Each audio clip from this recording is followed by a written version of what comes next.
So we've got more changes. This post went out a little while ago. Apologies that I'm a little bit late on it. I've just finished raiding. Again, this time not in VR. If you watched the stream last night, you know what I'm talking about. So this is all about updates to the PTR and some things to expect. Now, speaking of streaming, tomorrow I will be streaming all of these Titan Room dungeons right here on YouTube. Not members only, nothing like that. It will just be a stream on YouTube. So as I go through and learn all the mechanics for each of the dungeons, and then obviously we'll break those down into videos, etc. But we're going to go through all that tomorrow, so make sure you don't miss that. Subscribe, then you won't miss it. But the first part of this post is about the Titan Rune dungeons. So the new difficulty of them, called Defense Protocol Beta, will be available for testing on Friday, May the 12th at 11 AM PDT. It's quite scary, but Scottejaye Nerub and Old Kingdom are not going to be available for testing at this time, and they hope they're going to be available later, so early next week. The reason I say it's scary is because how much have they had to rush these to get them on the PTR now? I mean, I know they're probably trying to line up the release of Phase 3 so it don't coincide with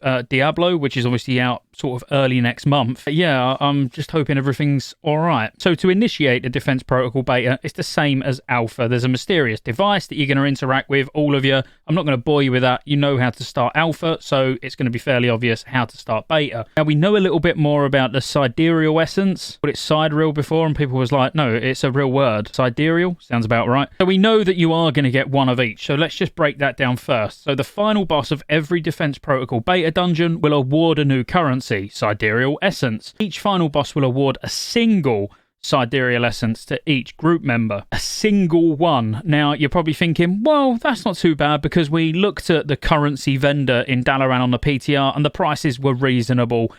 And then not anymore. They've all pretty much gone up across the board, and we'll talk about that when we actually jump in game and have a look. So I did skip over the fact that the bosses killed with Defense Protocol Beta active will award loot from 10-player version of Ulduar. This is only 10-man normal stuff. You're not going to get any hard mode. The hard mode items comes from this new currency. We will go and have a look at the vendor in-game, as I say, in just a moment. So the animated constellation, which is the vendor, it's basically where all your other vendors are in Dalaran. And as it says in this note here, the prices have been adjusted and they were just a placeholder on the last PTR build. So we're going to have a look at that in a second. Now this is quite interesting because the satchel awarded from the final boss of the Daily Heroic will now drop additional emblems of triumph when Defense Protocol Beta is active. Now, I'll be honest, I fully expected you to get this new currency from the bag at the end of the day, just for the daily, maybe 2 of them or something like that, but it is just bonus emblems, which is still good because you're going to need a lot of emblems for your tier gear. And if you don't know about that, then check this video up somewhere. I'll put it up the top, and you'll be able to see how you're going to get all your tier 9 and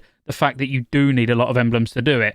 But yeah, I would have expected this new currency to at least have had a bonus, 1 or 2 a day from doing the heroic, but apparently not. Now, there's a change here which is particularly nice for warriors, but it is a change and I don't know when they're going to stop. So a new minor glyph has been added to the game, which is Glyph of Shattering Throw. So your Shattering Throw is now instant and may be used in any stance, but it no longer removes invulnerabilities and cannot be used on players or player-controlled targets. Now, this is particularly nice because having to change stance, losing all your rage to get this up, which may be a DPS increase for your raid, but really hurts you. So actually, it's only a minor glyph, so it is what it is, but it just brings this more in line with other raid cooldowns and increases its usefulness, I would say, which is more or less what the developers go on to say. The fact that the glyph is being added to smooth out the usage of one of the clunkier raid utilities, and the fact that you would have to change stance, lose pooled rage. Didn't really think about the fact that you become immobile and vulnerable, but normally this is the sort of ability you're going to use when you're all stood still anyway, so I think that bit's kind of irrelevant, but still,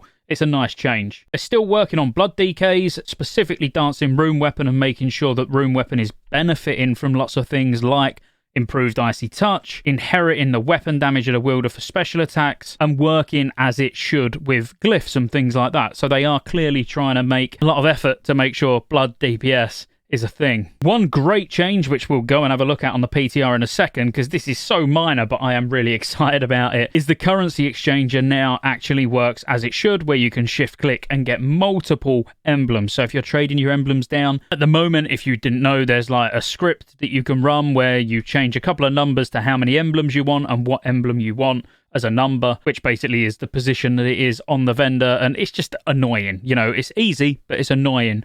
The vendor should work now like everything else. And then there's just a few other little bug fixes, but nothing that we really need to spend any time talking about. Let's jump in game. So the best place to start really is with this new currency and the fact that most of the items have gone up in price. In fact, I would say all. I would need to compare it to the last video where we looked at these, but they all seem to have gone up a little bit because I'm sure I remember rings being 12 and they're now 15. Yeah, rings, necks 15, cape 15, 19 for like gloves, belts, boots. So those sort of slots. 15 for the wand from Freya. That's not too bad. 19 for runestone. So anyone who hasn't managed to get runestone yet, you'll be pleased. Same with Sif's Remembrance. Shoulders 19 as well. Algalon rings are 19. So it's good that the Algalon loot is actually more valuable than the other loot, like Freya ring, for example, or Flame Leviathan ring, Thorim neck. You know, they're all 15, but they have at least put the Algalon loot a little bit more expensive, so that's pretty cool. Dark Matter, again, great trinket, comes from Algalon. This is 24, so Runestone from Thorim is actually cheaper than the Algalon trinket, which it absolutely should be. You get the point, and now it's just going up in price. So Algalon loot, you're talking up to sort of 25, heads 25, one-handed weapons are 25, shields are 25, range weapons 38, going all the way up to two-handed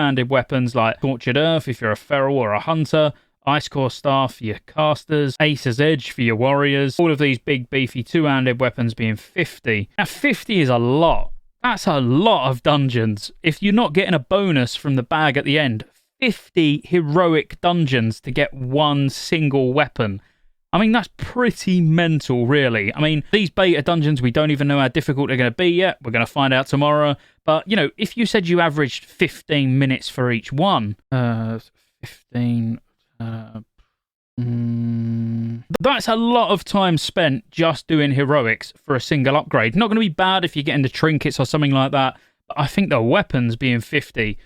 that's pretty bonkers. And while we're in game, we've got to go down to the sewer and have a look at the currency vendor. Why am I excited about a currency vendor? That's what you've done to me, Blizzard. Something that should just work, I get excited about when it eventually does. So let's say I wanted to trade all of my emblems of valor down into heroism. How many emblems of valor have I got? I've got 25. Let's shift click and 25.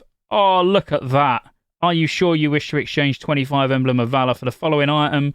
Boom, and it's done. I mean, that was worth a video on its own. I'm sorry. That's genius. Absolutely genius how a vendor would work like that.